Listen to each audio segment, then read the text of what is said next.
HTML and CSS beginner tutorial സീരീസിൻ്റെ അടുത്ത വീഡിയോയിലേക്ക് സ്വാഗതം. കഴിഞ്ഞ വീഡിയോയിൽ നമ്മൾ ഇൻലൈനായ CSS കോഡ് എഴുതി നമ്മുടെ ഹെഡിങ്ങിനെയും പാരഗ്രാഫിനെയും കളർഫുൾ ആക്കി സ്റ്റൈൽ ചെയ്തുവല്ലോ. എന്നാൽ ഈ വീഡിയോയിൽ നമ്മൾ അതിൻ്റെ അടുത്ത ലെവലിലേക്ക് പ്രവേശിക്കുകയാണ്. അതെ, നമുക്ക് എക്സ്റ്റേണൽ CSSനെ കുറിച്ച് ഡിസ്കസ് ചെയ്യാം. So let's get started.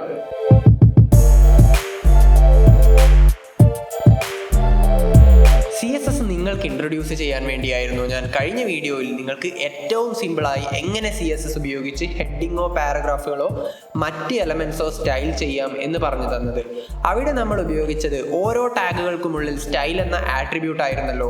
ഇങ്ങനെ സ്റ്റൈൽ ആട്രിബ്യൂട്ട് ഉപയോഗിച്ച് ഡയറക്റ്റായി HTML എലമെന്റ് ഡിഫൈൻ ചെയ്യുമ്പോൾ തന്നെ CSS എഴുതിയാൽ അതിനെ നമ്മൾക്ക് ഇൻലൈൻ CSS എന്ന് വിളിക്കാം.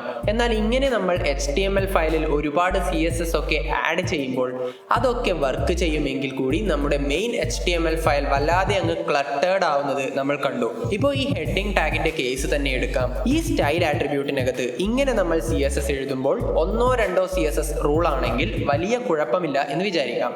എന്നാൽ ഇവിടെ ഇതുപോലെ ഒരു 8-10 റൂളുകൾ വരുന്നത് ഒന്ന് ആലോചിച്ചു നോക്കൂ.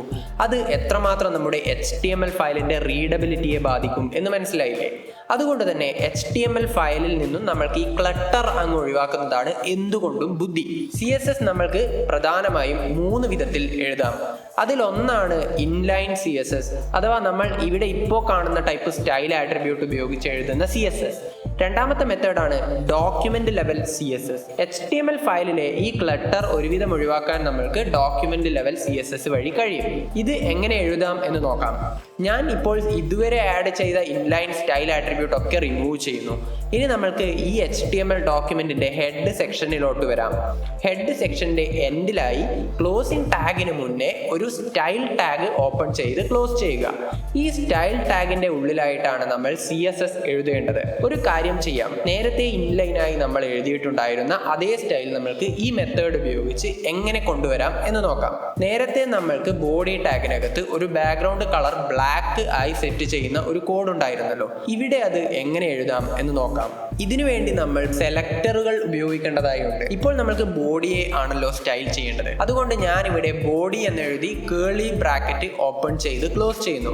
ഇനി ഈ കേളി ബ്രാക്കറ്റിനകത്ത് വേണം ബോഡിയെ എഫക്ട് ചെയ്യേണ്ടുന്ന CSS റൂളുകൾ എഴുതാൻ. ഇപ്പോൾ നമ്മൾ ഇവിടെ യൂസ് ചെയ്ത ബോഡിയെ ആണ് നമ്മൾ CSS സെലക്ടർ എന്ന് വിളിക്കുന്നത്. ബോഡി എന്നത് ഒരു ടാഗ് നെയിം തന്നെയാണല്ലോ. ബേസിക്കലി ബോഡി ഒരു എലമെന്റ് ടാഗ് ആണ്. അതുകൊണ്ട് ഇത്തരം ഒരു സെലക്ടറിനെ നമ്മൾക്ക് എലമെന്റ് സെലക്ടർ എന്ന് വിളിക്കാം. നേരത്തെ ബോഡി ടാഗിനകത്ത് എന്തൊക്കെ സ്റ്റൈലായിരുന്നു കൊടുത്തിരുന്നത് അതൊക്കെ നമ്മൾക്ക് ഇവിടെയും അപ്ലൈ ചെയ്യാം. എങ്ങനെ എന്ന് നോക്കാം. ഞാൻ ഇവിടെ കേർലി ബ്രാക്കറ്റിനകത്ത് ബാക്ക്ഗ്രൗണ്ട് കളർ ബ്ലാക്ക് എന്ന് കൊടുക്കുന്നു. അതിനുശേഷം അടുത്ത ലൈനിൽ കളർ വൈറ്റ് എന്നും കൊടുക്കുന്നു. ഇത്രയും ആയിരുന്നല്ലോ നേരത്തെ ഉണ്ടായിരുന്നത്. സേവ് ചെയ്ത് ഔട്ട്പുട്ട് എന്തായി എന്ന് നോക്കാം. ഇപ്പോൾ നേരത്തെ ഉണ്ടായ പോലെ ബ്ലാക്ക് ബാക്ക്ഗ്രൗണ്ടും വൈറ്റ് ടെക്സ്റ്റും ആയല്ലോ. ഇനി എലമെന്റ് സെലക്ടറിന് മറ്റൊരു ഉദാഹരണം നോക്കാം. നേരത്തെ നമ്മൾ പാരഗ്രാഫിനെ സയാൻ കളർ ആക്കിയിരുന്നല്ലോ. പാരഗ്രാഫ് എന്നത് ഒരു എലമെന്റ് ടാഗ് ആണ്. അതുകൊണ്ട് തന്നെ പാരഗ്രാഫുകളെ മൊത്തത്തിൽ നമ്മൾക്ക് P എന്ന സെലക്ടർ ഉപയോഗിച്ചുകൊണ്ട് സെലക്ട് ചെയ്യാം. ഇവിടെ ഞാൻ P എന്ന് എഴുതി കേർലി ബ്രാക്കറ്റ് ഓപ്പൺ ചെയ്യുന്നു.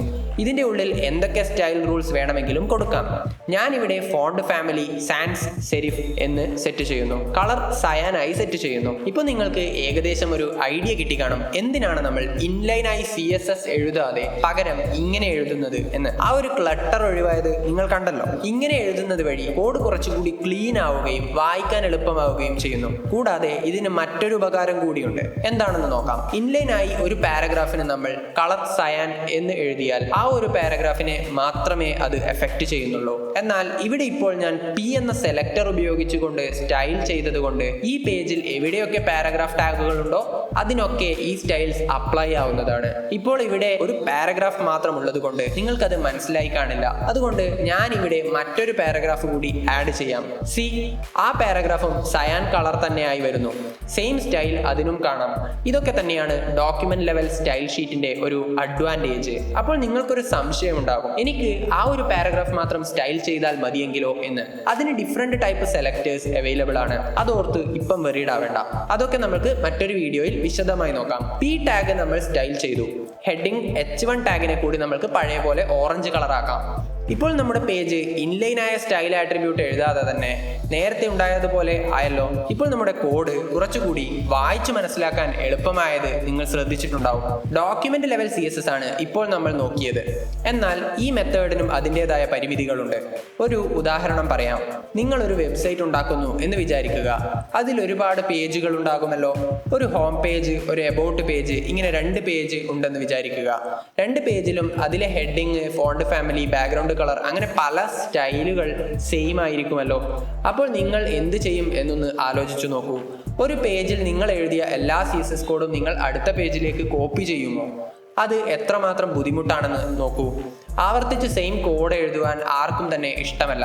എന്നാൽ ഈ പ്രശ്നത്തിന് ഒരു പരിഹാരം എന്ന മട്ടിൽ നമുക്ക് മൂന്നാമത്തെ ഒരു മെത്തേഡ് കൂടിയുണ്ട് CSS എഴുതാൻ. അതാണ് എക്സ്റ്റേണൽ CSS എന്ന് പറയുന്നത്. Let me explain.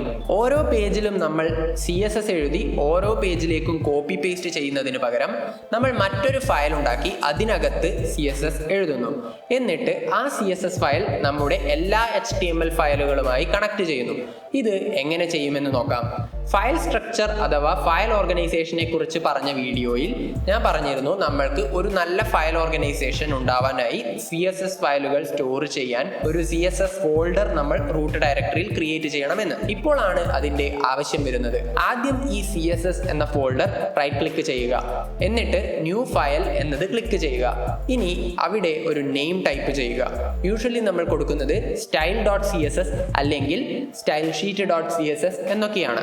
File നെയിമിന്റെ end പാർട്ടിലെ .css എന്നത് മറക്കരുത്. അത് വളരെ ഇമ്പോർട്ടന്റ് ആണ്. ഓൾസോ ഫയൽ നെയിം സിമ്പിൾ ആവുന്നതാണ് എപ്പോഴും നല്ലത്. അതുകൊണ്ട് ഞാൻ style.css എന്ന് കൊടുക്കുന്നു.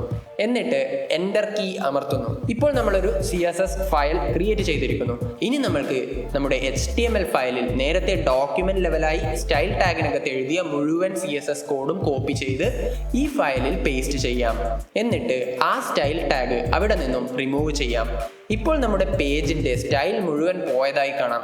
കാരണം നമ്മൾ പുതിയതായി ക്രിയേറ്റ് ചെയ്ത CSS ഫയൽ ഈ HTML ഫയലുമായി ലിങ്ക് ചെയ്തിട്ടില്ല. ഇതെങ്ങനെ ചെയ്യാമെന്ന് നോക്കാം.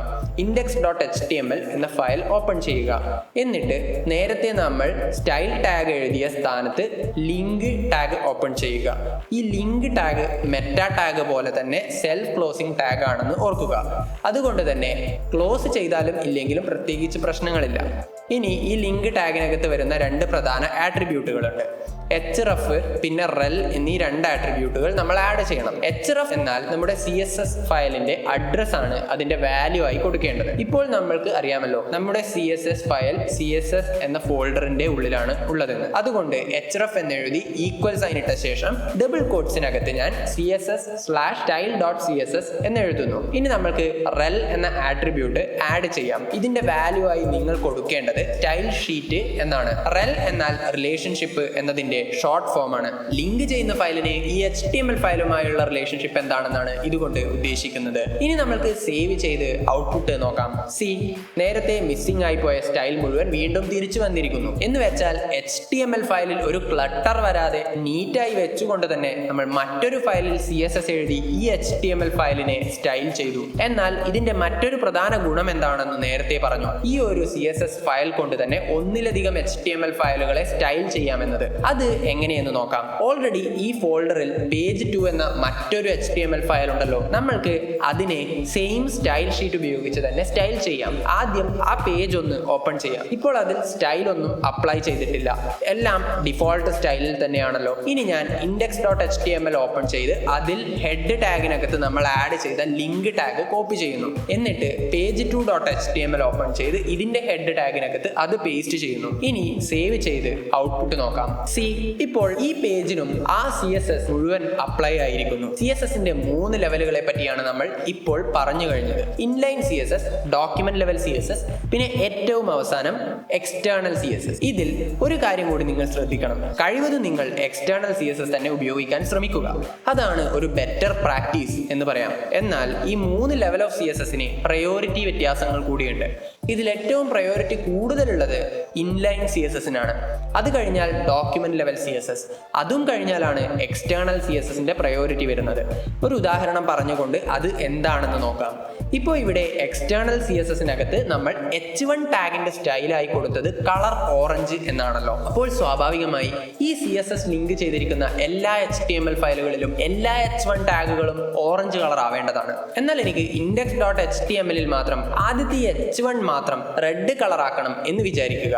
ഞാനത് ഇവിടെ ഇൻലൈൻ ആയ സ്റ്റൈൽ ടാഗിനകത്ത് എഴുതുന്നു. Style equal to colour colon red semicolon. ഇപ്പോൾ ഈ ഒരു പേജിലെ ഈ ഒരു ഹെഡിങ് മാത്രം റെഡ് കളർ ആയിരിക്കുന്നു. ഇതാണ് ഞാൻ പ്രയോറിറ്റിയുടെ കാര്യം പറഞ്ഞത്. ഇൻലൈനായി എഴുതുന്ന സ്റ്റൈൽ എപ്പോഴും ഡോക്യുമെന്റ് ലെവലിൽ എഴുതിയ സ്റ്റൈലിനെ ഓവർ റൈഡ് ചെയ്യുന്നു. അഥവാ രണ്ടും ഉണ്ടെങ്കിൽ ഇൻലൈനായി എഴുതിയ സ്റ്റൈലാണ് അപ്ലൈ ആവുക എന്ന്. ഈ ഒരു കാര്യം പലപ്പോഴും വലിയ തലവേദന ഉണ്ടാക്കാറുള്ള ഒരു കാര്യമാണ്. കാരണം നിങ്ങൾ എക്സ്റ്റേണൽ CSS ഫയലിൽ എല്ലാം ഡിഫൈൻ ചെയ്ത ശേഷം ഒരു പാരഗ്രാഫ് മാത്രം ഇൻലൈനായി സ്റ്റൈൽ ചെയ്താൽ കുറെ കഴിഞ്ഞ് കോഡ് എടുത്ത് നോക്കിയാൽ നിങ്ങൾക്ക് വലിയ കൺഫ്യൂഷൻ ഉണ്ടാകാൻ ചാൻസ് ഉണ്ട്. അതുകൊണ്ട് എക്സ്റ്റേണൽ CSS മാത്രം യൂസ് ചെയ്യുക എന്നാണ് എനിക്ക് റെക്കമെൻഡ് ചെയ്യാനുള്ളത്. ഓരോ എലമെന്റ്സ് സ്പെസിഫിക് ആയി സ്റ്റൈൽ ചെയ്യാനൊക്കെ നല്ല മെത്തേഡ്സ് വേറെയുണ്ട്. അവ എന്താണെന്നൊക്കെ നമ്മൾ വരുന്ന വീഡിയോകളിൽ നോക്കും. തൽക്കാലം ഈ വീഡിയോ ഇവിടെ വെച്ച് അവസാനിപ്പിക്കാം. വീഡിയോ ഇഷ്ടമായ ലൈക്ക് ചെയ്യുക, കൂടുതൽ വീഡിയോകൾക്കായി സബ്സ്ക്രൈബ് ചെയ്യുക. ഇഷ്ടപ്പെട്ടില്ലെങ്കിൽ ഡിസ്ലൈക്കും ചെയ്യാം. നിങ്ങളുടെ അഭിപ്രായങ്ങളും സംശയങ്ങളും കമന്റ് സെക്ഷനിൽ പങ്കുവെക്കുക. എക്സൈറ്റിംഗ് ആയ കൂടുതൽ വീഡിയോകളുമായി നമുക്ക് വീണ്ടും കാണാം. അതുവരേക്കും this is me Nivith Kannada signing of.